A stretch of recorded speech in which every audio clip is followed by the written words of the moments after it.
boys and girls. This is Mimi, and I want to read a story called A Chair for My Mother.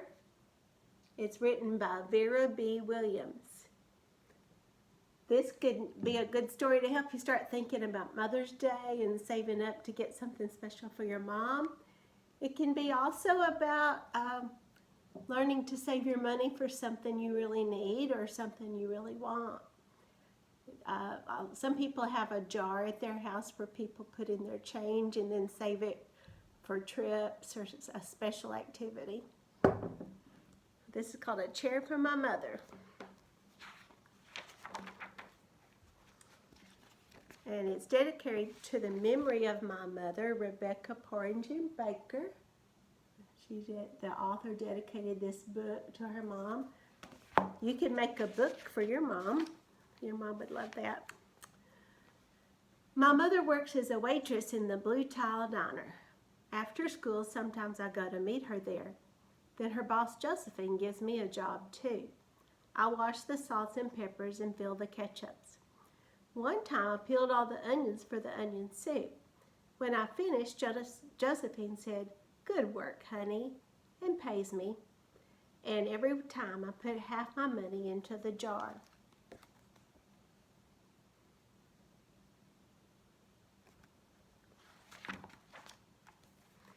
It takes a long time to fill a jar this big. Every day when my mother comes home from work, I take down the jar. My mama empties all her change from tips out of her purse for me to count.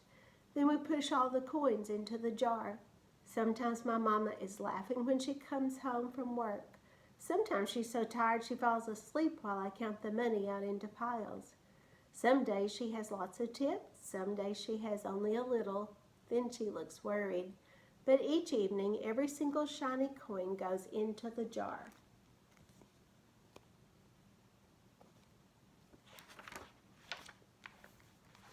We sit in the kitchen to count the tips. Usually Grandma sits with us too. While we count, she likes to hum. Often she has money in her old leather wallet for us. Whenever she gets a good bargain on tomatoes or bananas or something she buys, she puts by the savings and they go into the jar.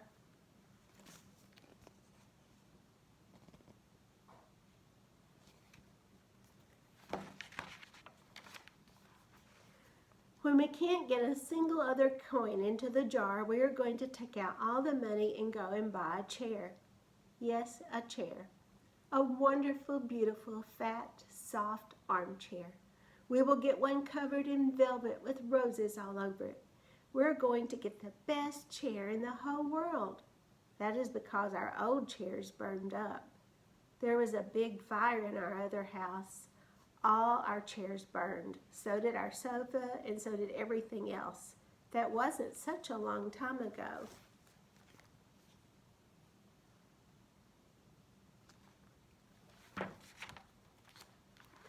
My mother and I were coming home from buying new shoes. I had new sandals.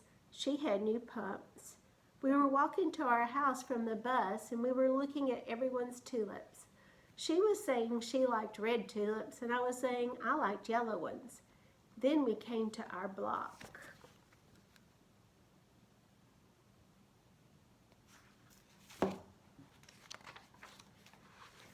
Right outside our house stood two big fire engines.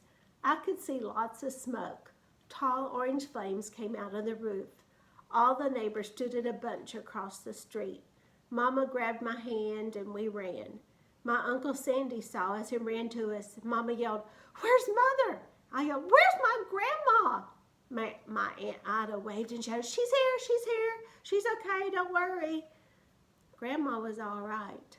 Our cat was safe too, though it took a while to find her. But everything else in our whole house was spoiled.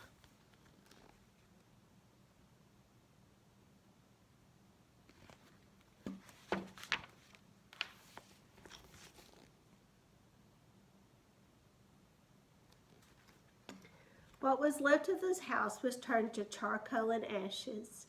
We went to stay with my mother's sister, Aunt Ida, and Uncle Sandy.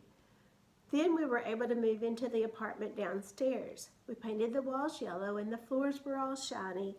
but the rooms were very empty. The first day we moved in, the neighbors brought pizza and cake and ice cream, and they brought a lot of other things too. The family across the street brought a table and 3 kitchen chairs. The very old man next door gave us a bed from when his children were little. My other grandpa brought us his beautiful rug. My mother's other sister, Sally, had made us red and white curtains. Mama's boss, Josephine, brought pots and pans, silverware and dishes. My cousins brought me her own stuffed bear. Everyone clapped when my grandma made a speech. "You are all the kindest people," she said, "and we thank you very, very much. It's lucky we're young and can start all over."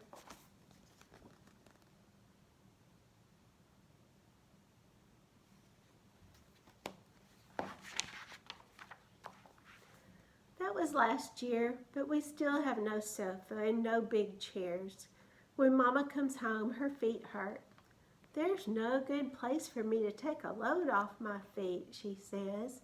When Grandma wants to sit back and hum and cut up potatoes, she has to get as comfortable as she can on a hard kitchen chair.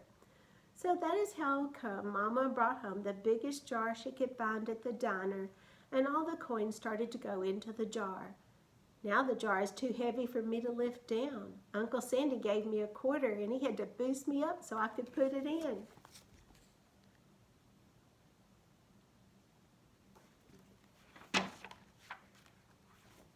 After supper, Mama and Grandma and I stood in front of the jar. "Well, I never would have believed it, but I guess it's full," Mama said. My mother brought home little paper wrappers for the nickels and the dimes and the quarters.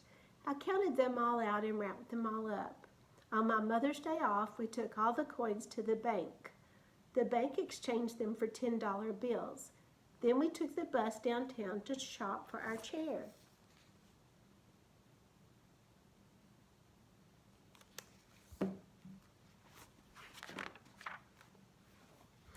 We shopped through 4 furniture stores. We tried out big chairs and smaller ones, high chairs, low chairs, soft chairs, and harder ones. Grandma said she felt like Goldilocks and the 3 bears trying out all the chairs.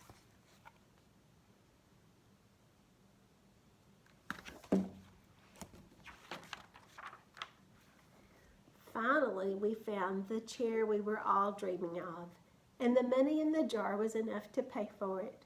We called Aunt Ida and Uncle Sandy. They came right down in their pickup truck to drive the chair home for us. They knew we couldn't wait for it to be delivered.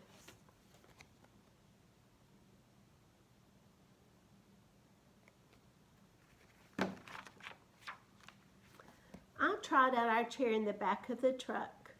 Mama wouldn't let me sit there while we drove, but they let me sit in it while they carried it up to the door.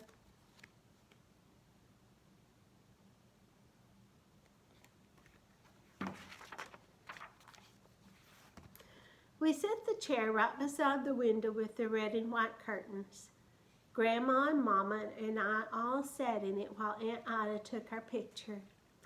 Now Grandma sits in it and talks with people going by in the daytime. Mama sits down and watches the news on TV when she comes home from her job. After supper, I sit with her and she can reach right up and turn out the light if I fall asleep in her lap.